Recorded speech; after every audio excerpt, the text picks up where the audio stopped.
Pejgamberi sallallahu alaihi wasallam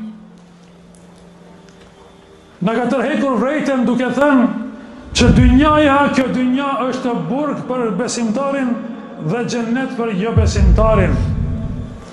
Kur themi burg për besimtarin, do thotë që është i privuar prej disa gjërave që janë haram dhe ai ndalon vetveten e tij.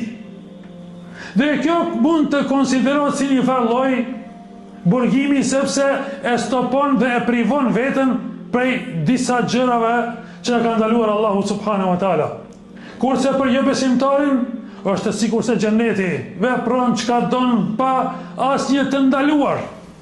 Dhe njëri e pyet Abdullah ibn Mubarekun. Abdullah ibn Mubareku ka qenë dietar dhe ka qenë shumë i pasur.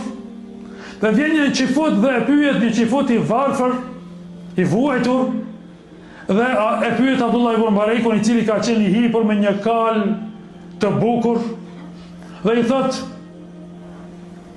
shikoje gjendjen tënde, se në çfarë pasurie je, dhe në çfarë mirësie je, dhe shikoje gjendjen time, në çfarë varfërie jam, dhe në çfarë vuajtje jam.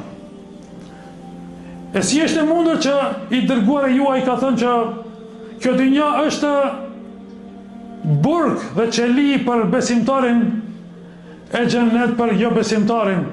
E çfarë xhenneti jam unë, dhe çfarë burgu dhe çfarë qelije je ti. Abdullah ibn Mubareku ju ka përgjigj duke i thënë: ajo që e pret besimtarin, xhenneti i ahiretit, kjo dynja do t'i duket besimtarit sikurse një qeli. Dhe ajo që e pret pa besimtarin në botën tjetër, pra zjarri i xhenemit, kjo dynja me gjithë varfërinë e tij do t'i duket sikurse xhennet.